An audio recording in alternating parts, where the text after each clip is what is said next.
Boa noite, Zé. Sei que você e seu povo gostam de um causo bem contado.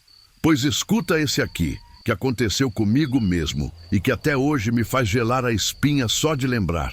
Tem lugar nesse mundo que o silêncio é tão grande, mas tão grande, que a gente acaba escutando o que não devia.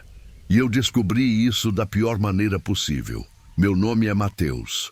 E a minha história começa quando eu herdei um problema, não uma propriedade. Minha tia-avó Matilde faleceu e me deixou de herança um pequeno sítio encravado na Serra de Santa Catarina, lá para os lados de Urubici. Um lugar que eu mal conhecia, mas que minha mãe descrevia como o lugar mais frio e triste do mundo. Ela e tia Matilde nunca se deram bem e eu entendi o porquê assim que cheguei lá. A viagem já foi um prenúncio.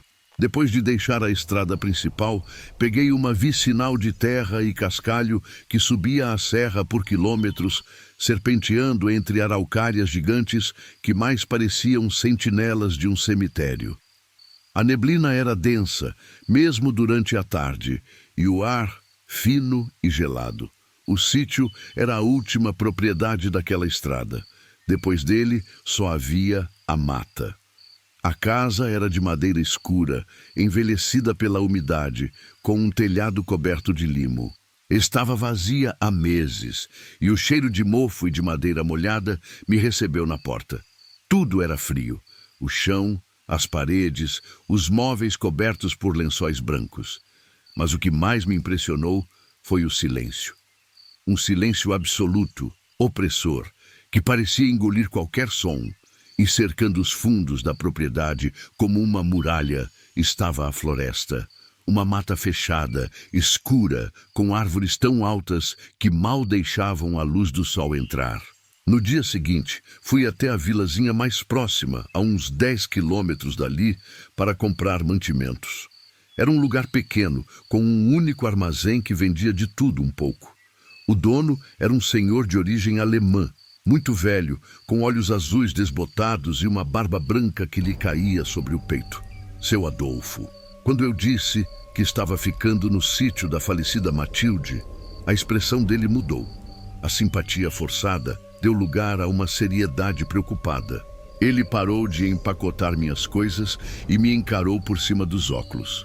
"O moço vai ficar lá sozinho?" Ele perguntou a voz baixa. "Sim, senhor.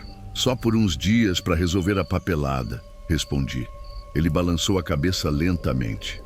"Tome cuidado, então, principalmente com a mata que tem nos fundos da casa." "Por quê? Tem onça por lá?" Perguntei, meio sem interesse. Seu Adolfo soltou um risinho sem humor. "Pior que onça, meu jovem. Pior. O povo antigo chama aquela parte de mata fria. Não é bom andar por lá depois que o sol se põe. E..."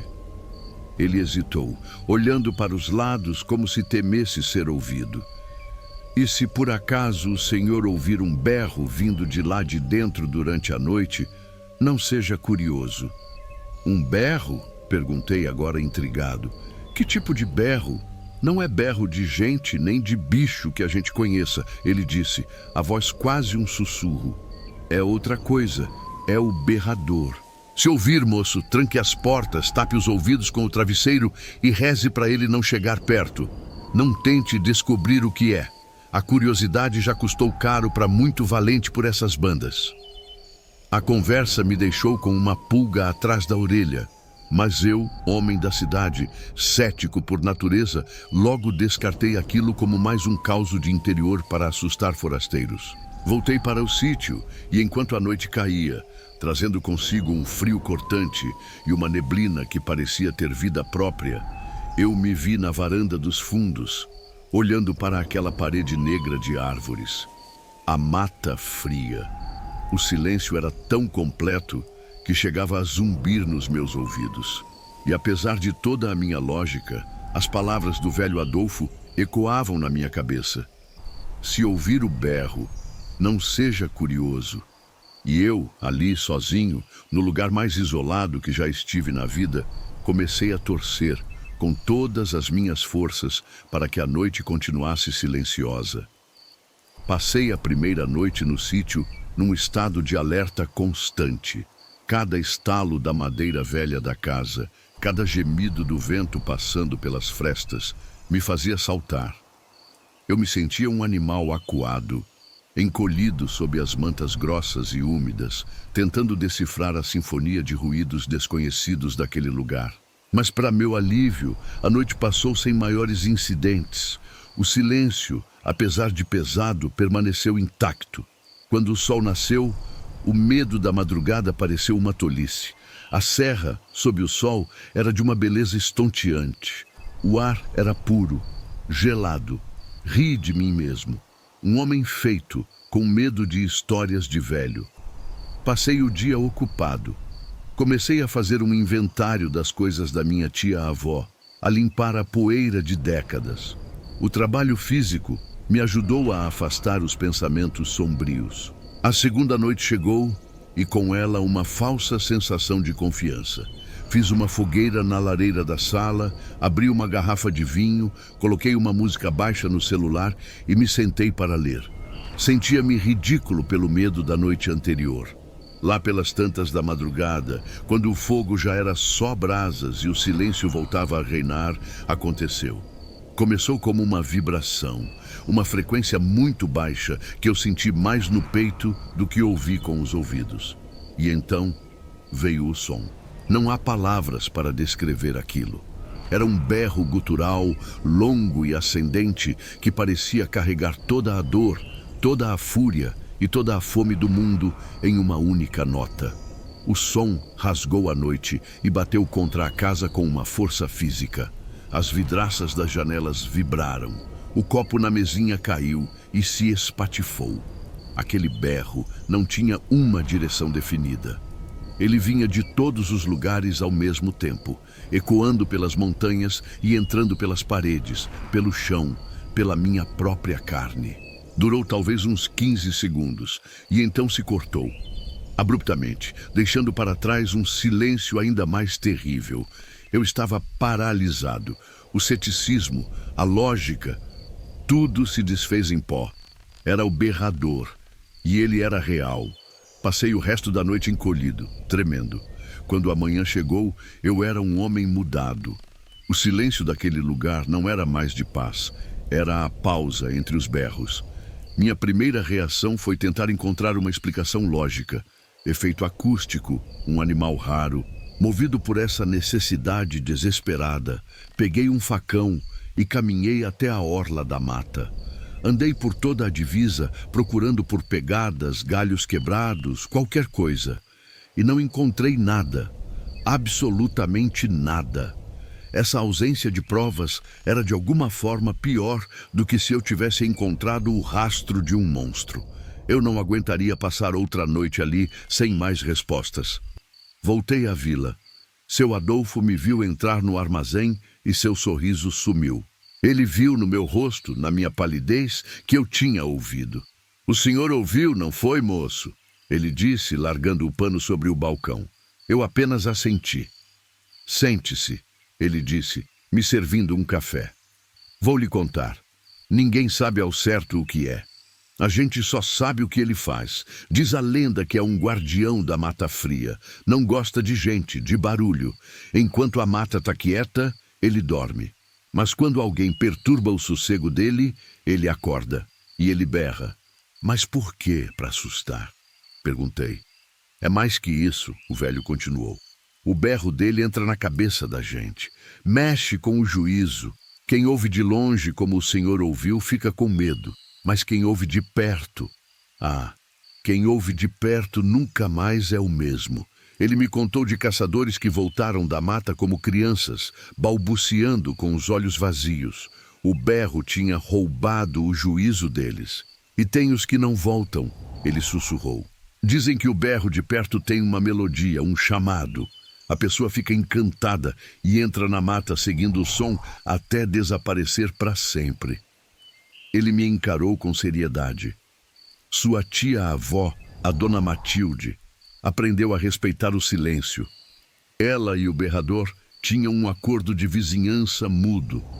Mas agora, com a sua chegada, o barulho do carro, a casa sendo aberta, Talvez o senhor tenha perturbado o sono dele.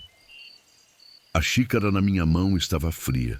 A minha tentativa de encontrar uma explicação lógica tinha me levado a um horror ainda mais profundo. Não era um som, era uma força, e eu estava morando na porta da casa dela. Voltei para o sítio como um prisioneiro retornando à sua cela. A única decisão racional era ir embora. Comecei a jogar minhas coisas de qualquer jeito na mochila, desesperado para sair antes do anoitecer. Mas o lugar, ou o que quer que habitasse nele, tinha outros planos. Quando fui dar a partida no carro, nada. O motor girou 1, 2, 3 vezes e silenciou. Olhei para o céu. Nuvens escuras e pesadas se aglomeravam sobre a serra, trazendo um vento cortante e o cheiro de chuva. Uma tempestade estava se formando. A estrada de terra se tornaria um atoleiro. Eu estava preso. A chuva desabou com violência. Tranquei tudo, apaguei as luzes e me sentei no chão da sala com o facão ao lado. E, em meio ao barulho da tempestade, ele veio. Desta vez, não foi um único berro. Foi uma sinfonia do inferno. O primeiro veio do norte, furioso. Outro respondeu do leste, agudo. E um terceiro do oeste, baixo e gutural. Estavam cercando a casa. E entre os berros, comecei a ouvir outras coisas. O som de algo pesado sendo arrastado no mato.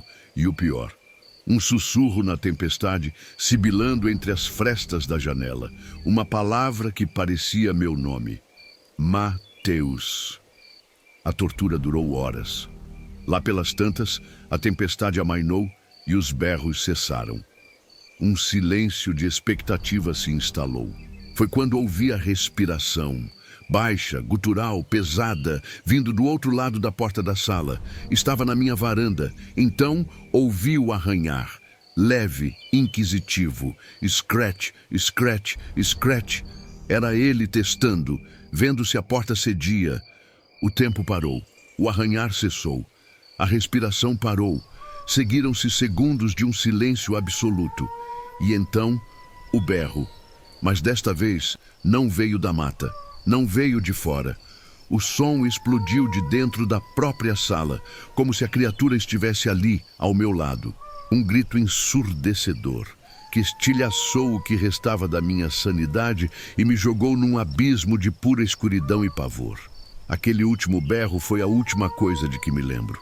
Minha mente se apagou, um fusível de segurança para me proteger de um horror que eu não conseguia processar. Quando abri os olhos, a luz cinzenta de uma manhã chuvosa entrava pelas frestas. Eu estava no chão da sala, encolhido, o corpo doendo. A casa estava em um silêncio abençoado e, ao mesmo tempo, aterrorizante. Fui até a porta. Estava fechada, trancada por dentro, como eu havia deixado. Não havia sinais de arrombamento. Eu precisava de uma prova. Abri a porta. A varanda estava molhada. E na madeira, no lugar onde eu tinha ouvido-o arranhar, lá estava. 3 sulcos paralelos, profundos, que não eram de unhas humanas nem de garras de animal. E no chão, uma única folha verde escura, coberta de um limo que parecia brilhar. Uma folha que pertencia, sem dúvida, às profundezas da mata fria. Ele esteve ali. Corri para o carro. Girei a chave e o motor pegou na primeira tentativa, com um ronco forte. Era como se, depois de ter se divertido comigo, ele estivesse me dando permissão para ir embora. Estava me expulsando. Dirigi sem olhar para trás. Só parei quando cheguei na estrada asfaltada, de volta ao mundo dos homens. E ali, no acostamento, eu desabei a chorar. Nunca mais voltei àquele sítio em Urubici. Abandonei tudo. Hoje, anos se passaram, mas a noite na Mata Fria deixou cicatrizes. Desenvolvi uma aversão a lugares silenciosos demais. Mas o pior é o silêncio. Às vezes, na calada da madrugada, eu fico esperando. Meu corpo tenso, meus ouvidos aguçados, esperando ouvir, mesmo que de muito longe, o eco daquele berro. Até hoje, ele não voltou. Mas o medo de que um dia ele volte é constante. A lição mais terrível que aprendi não foi sobre o som que a criatura faz, foi sobre o silêncio que vem depois. Porque é nesse silêncio que você fica para sempre esperando pelo próximo grito.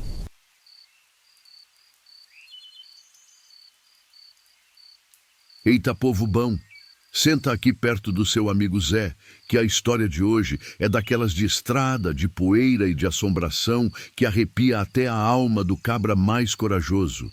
Quem já passou noite adentro dirigindo pelo sertão afora sabe, a estrada tem seus próprios mistérios. Tem trechos que o bicho não pia, que o vento não canta e que a gente sente um frio na nuca que não é desse mundo. O causo de hoje é a confissão de um caminhoneiro antigo, um tal de Jonas, que me escreveu uma carta longa, como se fosse um desabafo de uma vida inteira. É a história de como um único lugar, uma encruzilhada esquecida entre Pernambuco e o Ceará, marcou o destino dele para sempre. Então se ajeita aí que o Zé vai contar. Não esquece de deixar aquele joinha para fortalecer o nosso rancho e se inscrever no canal, que essa família do terror só cresce. Agora vamos pegar a estrada com o Jonas. A história de Jonas começa lá pelo final dos anos 70. Ele era um rapaz novo, 20 e poucos anos, com o sonho de todo peão do interior, ter seu próprio caminhão e ganhar a vida no trecho. Depois de muito suor, ele conseguiu comprar um FNM velho, que ele chamava de Trovão Azul, um caminhão que bebia mais óleo que cachaça, mas que era o orgulho dele. Naquele tempo, ele fazia frete de tudo que aparecia, principalmente na rota que ligava Petrolina, em Pernambuco, aos rincões mais afastados do Ceará. Era uma estrada de terra vermelha, esburacada, que serpenteava por uma caatinga dura, cheia de mandacaros e juazeiros retorcidos pelo sol. Os caminhoneiros mais velhos, naqueles pontos de parada que cheiravam a café e óleo diesel, sempre davam os mesmos conselhos. Cuidado com a curva do S, não pare na Serra do Urubu e, pelo amor de Deus, não passe depois da meia-noite na encruzilhada da Venda Queimada. A lenda dizia que ali, onde uma venda antiga tinha pegado fogo e matado o dono décadas atrás, era um ponto de encontro. Ponto de encontro de almas penadas, de gente que fez pacto e de coisas que não tinham nome. Jonás, moço novo e metido ascético, ouvia tudo com um sorriso de canto de boca. Para ele, era só conversa para assustar os novatos. Até uma noite de quinta-feira, ele estava voltando de uma entrega, o Trovão Azul vazio, roncando pesado na subida. Já passava das 11 da noite. Ele queria chegar em Petrolina antes do amanhecer, e o caminho mais curto passava justamente pela encruzilhada da Venda Queimada. Besteira de velho, ele pensou, e tocou o caminhão adiante. A uns 200 metros da encruzilhada, o motor do caminhão começou a falhar, tossir, engasgar, até que morreu de vez, deixando Jonas mergulhado num silêncio profundo e absoluto. Ele xingou, bateu no volante, desceu com a lanterna na mão, abriu o capô, mas na escuridão, com suas poucas ferramentas, não havia muito o que fazer. Foi então que sentiu o ar mudar. O calor abafado da noite deu lugar a um frio estranho, úmido, e o silêncio ficou mais pesado, como se a própria noite estivesse prendendo a respiração. Olhou para a encruzilhada. Era só o encontro de duas estradas de terra, com uma gameleira imensa e solitária no centro, cujos galhos pareciam dedos esqueléticos apontando para o céu, sem lua. Foi quando ele viu o homem. Ele estava parado bem no meio do cruzamento, como se tivesse brotado do chão. Era alto, vestido com um terno escuro, impecavelmente alinhado, coisa que não se via por aquelas bandas nem em dia de casamento. O homem o encarava, imóvel. Jonas sentiu um calafrio, mas a necessidade falou mais alto. Talvez o homem pudesse ajudar. Ele pegou a lanterna e caminhou em direção a ele. Boa noite, patrão. O amigo não teria uma ajuda para me dar? Meu caminhão pregou a peça. O homem não respondeu de imediato. Apenas sorriu, um sorriso educado. mas que não alcançava os olhos. Os olhos dele eram o que mais incomodava. Eram escuros, fundos e pareciam não refletir a luz da lanterna de Jonas. Uma pena, meu jovem, disse o homem, a voz calma e polida, que também não combinava com o lugar. De mecânica nada entendo, mas talvez eu possa aliviar sua espera. Teria fogo? Ele tirou do bolso do paletó um cigarro longo e fino, já entre os lábios. Jonas, aliviado por ser um pedido tão simples, enfiou a mão no bolso e pegou sua caixa de fósforos. Riscou um. A chama tremeu no ar parado. Ele estendeu a mão para acender o cigarro do estranho. Quando a chama se aproximou do rosto do homem, iluminando-o por um instante, Jonas sentiu o sangue gelar. O rosto era pálido, quase translúcido, e o cheiro que vinha dele não era de gente, era de terra úmida e flores velhas. Ele acendeu o cigarro, que não soltou o cheiro de fumo, e deu uma longa tragada, os olhos fixos em Jonas. Agradecido, disse o homem. A espera pode ser um tormento, mas para alguns, esta noite ela acaba. Ele se virou e com 2 ou 3 passos se desfez na escuridão, como se nunca tivesse estado ali. Jonas ficou parado, o fósforo queimando até seus dedos. Correu de volta para o caminhão, o coração disparado. Trancou as portas e ficou ali, tremendo, até o dia clarear. Por puro instinto, quando o primeiro raio de sol bateu no painel, ele girou a chave. O motor do trovão azul pegou de primeira, roncando forte e saudável. Ele dirigiu até a primeira cidadezinha, parou num restaurante de beira de estrada para tomar um café e acalmar os nervos. Foi quando ouviu a conversa na mesa ao lado. 2 homens falavam sobre a grande notícia da região. O coronel Fausto, o homem mais rico e mais cruel daquelas terras, um fazendeiro conhecido por tomar terras de gente pobre e por sua maldade, tinha morrido na madrugada. Um ataque do coração, fulminante, exatamente à meia-noite. Jonas quase derrubou o café. Ele se lembrou das palavras do homem na encruzilhada. Para alguns, esta noite a espera acaba. Ele entendeu. Aquilo não foi um encontro casual. Foi uma testemunha. Ele tinha dado fogo ao cobrador que veio buscar a alma vendida do coronel. Aquele foi o primeiro e mais profundo medo que Jonas sentiu na estrada, e ele jurou a si mesmo nunca mais passar pela encruzilhada da venda queimada. Os anos passaram. O trovão azul foi trocado por um Scania mais novo. Jonas casou, teve filhos, e sua vida se fez no asfalto e na poeira. A história da encruzilhada virou uma lembrança sombria, um caos que ele não contava a ninguém, um arrepio que ele sentia sempre que uma entrega o levava para as bandas do sertão pernambucano. Ele cumpriu sua promessa por quase 20 anos. Desviava dezenas de quilômetros, gastava mais óleo, mais tempo, mas não passava por lá. Até que uma noite de outubro, a chuva o traiu. Uma chuva torrencial, daquelas que o sertão espera por meses e que, quando vem, vem para destruir. Uma ponte na estrada principal que ele usava ruiu, bloqueando o caminho. Ele estava com uma carga perecível, precisava chegar a Juazeiro. O desvio que a polícia indicava levaria 2 dias, mas havia outro caminho. Um atalho, a velha e esquecida estrada de terra que passava pela encruzilhada da venda queimada. É só uma estrada, ele pensou, o coração já apertado. O que pode acontecer? Já se passaram 20 anos. Ele entrou na estrada de lama, o caminhão patinando, os limpadores de para-brisa lutando contra o dilúvio. A cada quilômetro, o aperto no peito aumentava. A lembrança do homem de terno, dos olhos vazios, voltava com força. E então ele chegou à encruzilhada.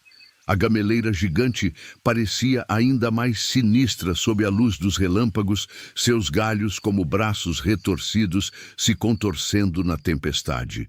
Ele acelerou, querendo passar por ali o mais rápido possível. Foi quando os faróis do caminhão iluminaram uma figura parada na beira da estrada. Era uma mulher. encharcada da cabeça aos pés, com os cabelos pretos e longos grudados no rosto, usando um vestido simples e florido que agora era só um pano pesado de lama e água. Ela estava parada, imóvel, e ergueu a mão num pedido mudo de carona. O primeiro instinto de Jonas foi acelerar e não olhar para trás, mas ele viu o desamparo na figura dela, o jeito como tremia de frio. Pensou na própria esposa, nas próprias filhas. É só uma mulher, coitada, presa na chuva, ele disse a si mesmo, tentando calar a voz do medo. Parou o caminhão ao lado dela e abriu a porta do passageiro. Boa noite, senhora. Entra aí, senão vai pegar uma doença. Para onde vai? Ela não respondeu.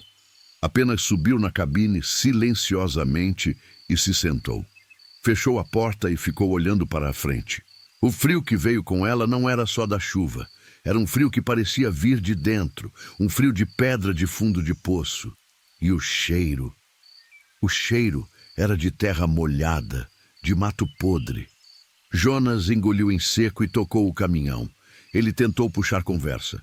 Noite feia, hein? A senhora mora por aqui? Ela apenas assentiu com a cabeça, sem olhá-lo. Qual o seu destino?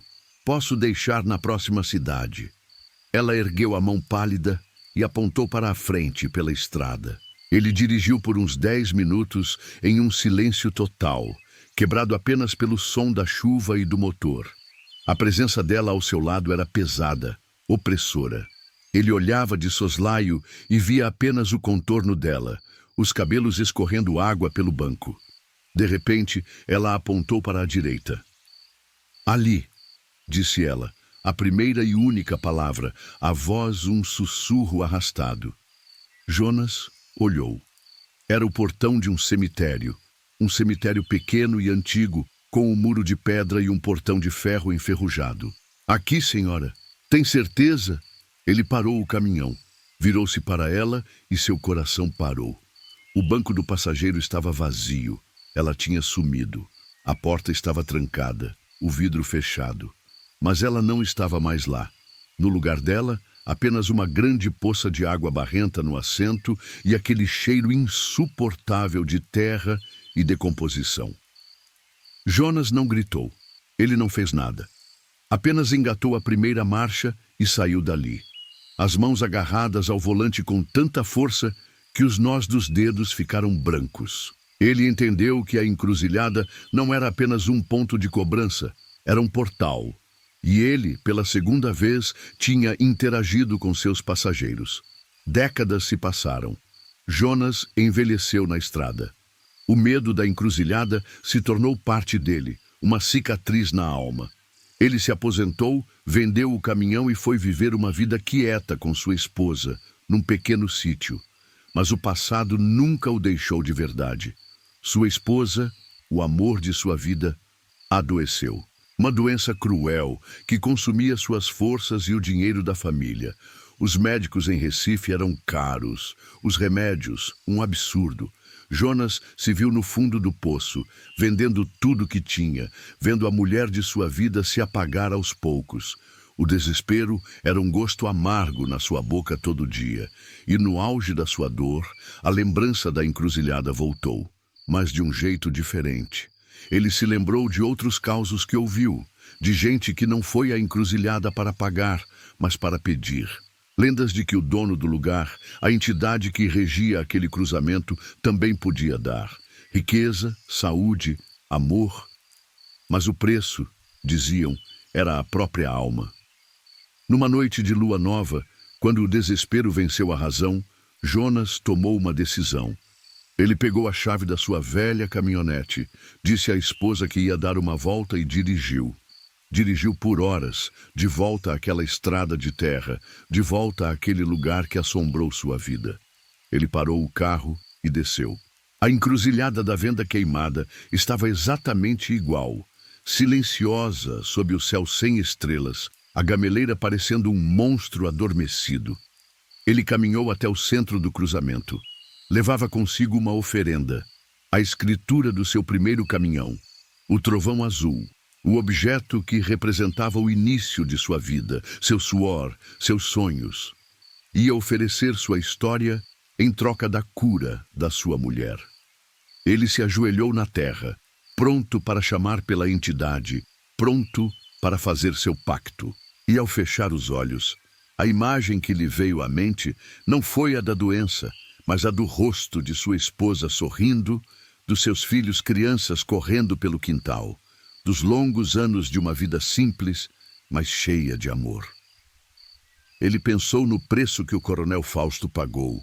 Pensou na tristeza infinita da alma penada que pediu carona. E entendeu que o preço era alto demais, que o amor que ele tinha era a única coisa que nenhuma entidade poderia lhe dar ou tirar. Ele se levantou, pegou a escritura do caminhão e a guardou de volta no bolso. Em seu lugar, tirou uma única e velha moeda de um cruzeiro, gasta pelo tempo. Era a primeira moeda que ele ganhou em seu primeiro frete, guardada como amuleto por mais de 40 anos. Ele a colocou no centro exato da encruzilhada, não como um pedido, mas como um pagamento, um acerto de contas, um gesto de respeito ao poder daquele lugar, mas também um ato de recusa, uma forma de dizer: eu te reconheço, mas não jogo o seu jogo. Ele virou as costas e foi embora pela última vez. Sua esposa não se curou milagrosamente. Ela faleceu alguns meses depois, em paz, ao lado dele. Mas Jonas, pela primeira vez em quase 50 anos, sentiu uma paz que não sabia que existia. O medo da encruzilhada tinha sumido. Ele a confrontou em seus próprios termos e escolheu sua humanidade. Ele não era mais um fugitivo do seu poder. Às vezes, ele me contou na carta, ele ainda sonha com a estrada. Mas a encruzilhada nos seus sonhos agora é apenas um cruzamento de estradas de terra, com uma velha gameleira no meio, silenciosa e vazia.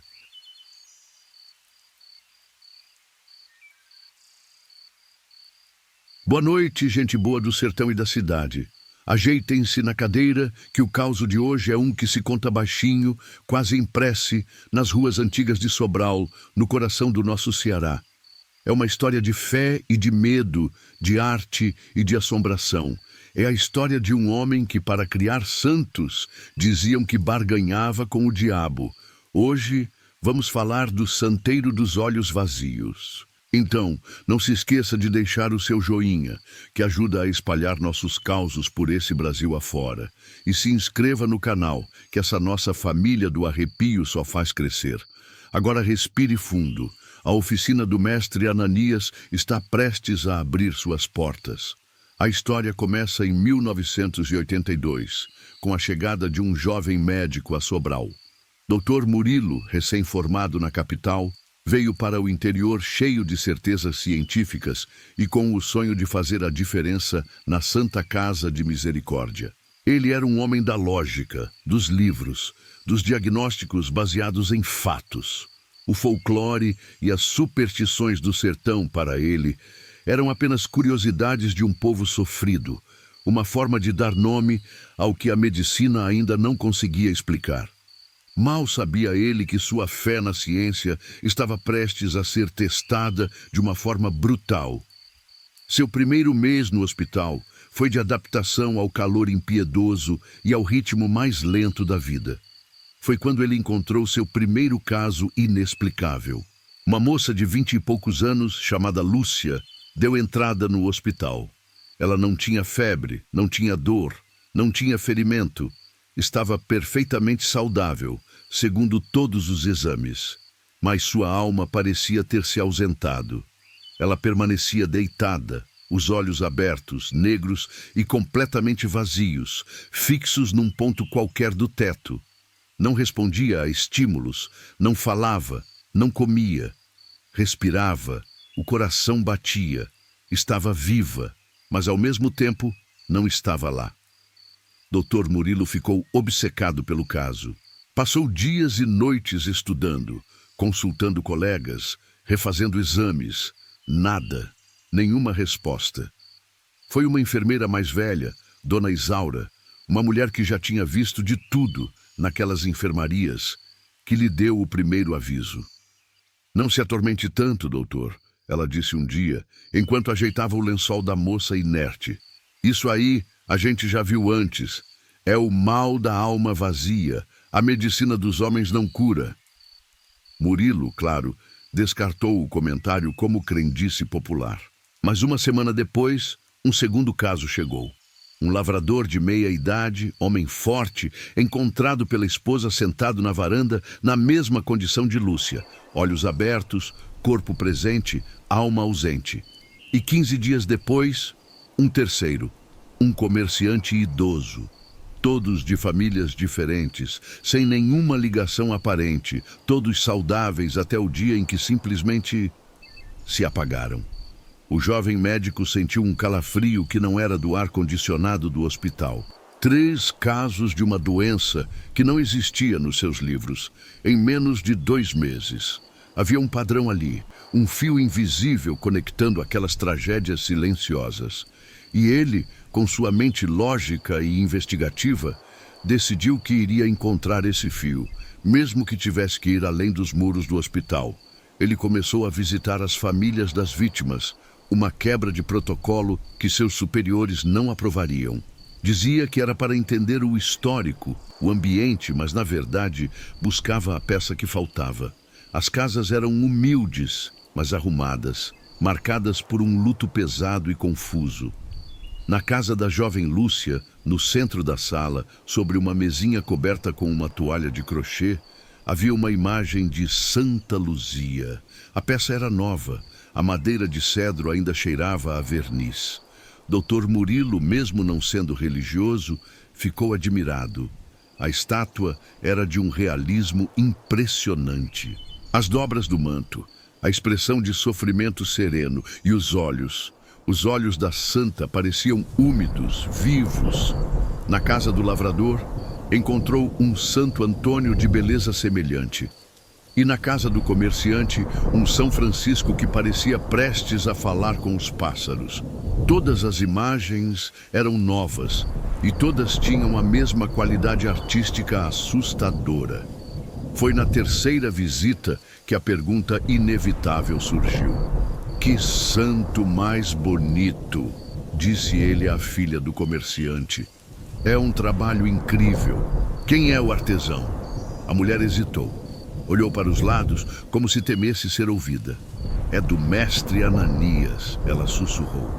"O melhor e mais reservado santeiro de Sobral. O nome, aquele era o fio." Murilo agradeceu e saiu. Passou o resto do dia perguntando pela cidade sobre mestre Ananias. As respostas eram sempre as mesmas, dadas em voz baixa. Ananias era um gênio, um recluso. Morava e trabalhava numa oficina antiga e escura num bairro poeirento. Não ia à missa, não falava com ninguém. As pessoas o respeitavam como artista, mas o temiam como homem. "O talento dele não é de Deus", um velho na praça lhe disse. "Ele põe vida na madeira, doutor. E isso tem um preço." A curiosidade de Murilo, agora misturada a um vago pressentimento, o levou até a porta da oficina do santeiro. Ele bateu. Sob o pretexto de encomendar uma imagem para a capela do hospital, ele queria ver o homem por trás das lendas e das estátuas que pareciam respirar.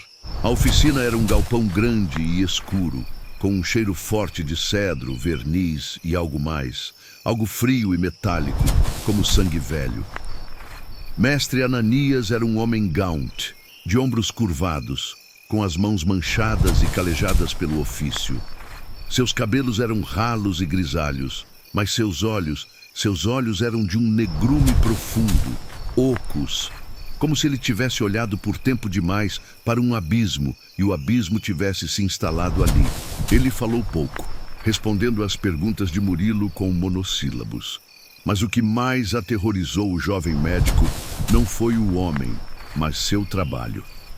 A oficina era um museu de horrores sagrados. Dezenas de santos, em vários estágios de criação, estavam espalhados pelo lugar. E todos eles pareciam observá-lo. Os olhos de madeira, pintados com uma perícia sobre-humana, o seguiam por onde ele andava.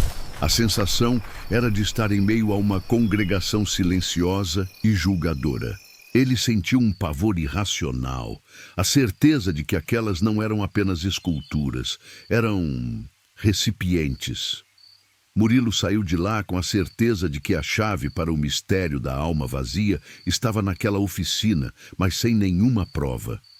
Sua lógica procurava uma explicação, uma toxina no verniz, algum tipo de histeria coletiva. Ele se agarrava a essas possibilidades, mas a imagem daqueles olhos de madeira não saía de sua cabeça. O ponto de virada veio 1 mês depois. Uma nova paciente deu entrada na Santa Casa, uma menina de 7 anos chamada Sofia. O diagnóstico, o mesmo estado catatônico, os mesmos olhos abertos e vazios. O mal da alma vazia havia feito mais uma vítima. Naquela mesma noite, a mãe da menina, desesperada, procurou o Dr. Murilo em casa. Ela chorava convulsivamente. "Foi o santo, doutor. Foi o santo", ela dizia. "Nós encomendamos uma Nossa Senhora das Graças para o quarto dela. Mestre Ananias entregou ontem. A menina dormiu com a santa na cabeceira. E hoje de manhã ela não acordou mais. O corpo está aqui, mas a minha filha sumiu." As palavras da mulher foram como um raio. A superstição, a lenda e a medicina se chocaram dentro da mente de Murilo. E o que restou foi o horror. Ele precisava ver. Precisava testemunhar o ato da criação. Naquela noite, ele voltou à oficina de mestre Ananias. A porta estava trancada, mas uma das janelas dos fundos estava entreaberta. Ele entrou, silencioso como um ladrão na noite. O galpão estava escuro, exceto por uma única lamparina a querosene que iluminava o santeiro curvado sobre sua bancada de trabalho. Ele estava finalizando uma nova peça, um São Jorge de feições nobres. Murilo se escondeu nas sombras, entre os santos que o vigiavam em silêncio, e observou. Mestre Ananias trabalhava com uma concentração febril. Ele entalhava os últimos detalhes do rosto do santo. Então ele pegou a ferramenta mais fina, uma pequena goiva, para o toque final, os olhos. Ele entalhou a pupila direita, e depois a esquerda. E então o ritual macabro se revelou. O santeiro largou as ferramentas. Suas mãos tremiam. Ele se inclinou sobre a estátua, aproximando seu rosto do rosto de madeira, até que seus lábios quase tocassem a escultura. Murilo prendeu a respiração.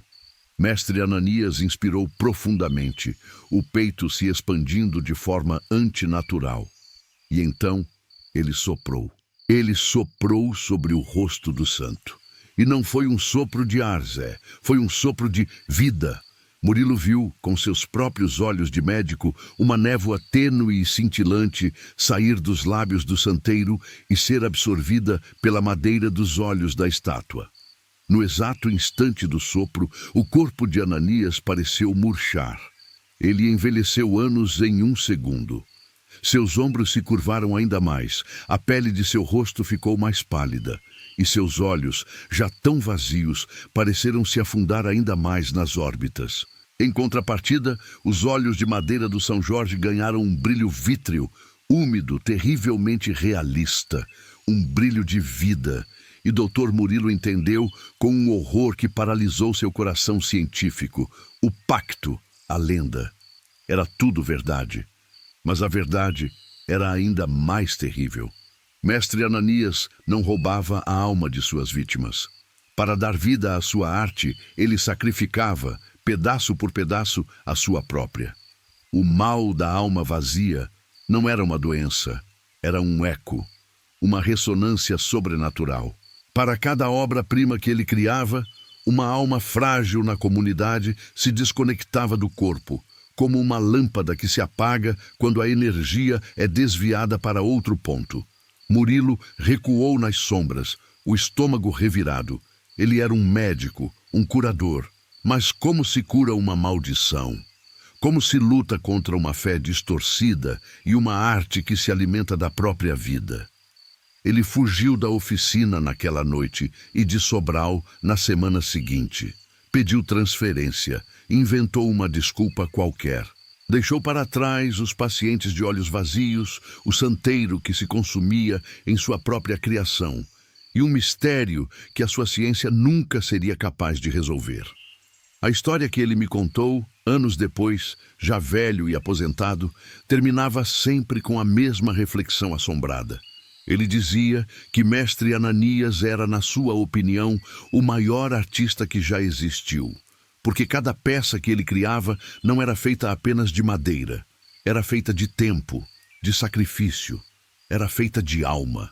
E suas obras-primas, espalhadas pelas igrejas e casas de Sobral, não são apenas santos de madeira, são os mausoléus silenciosos de um homem que, em busca da perfeição, se tornou oco por dentro, exatamente como suas vítimas, e como os olhos vazios de suas belas e terríveis criações.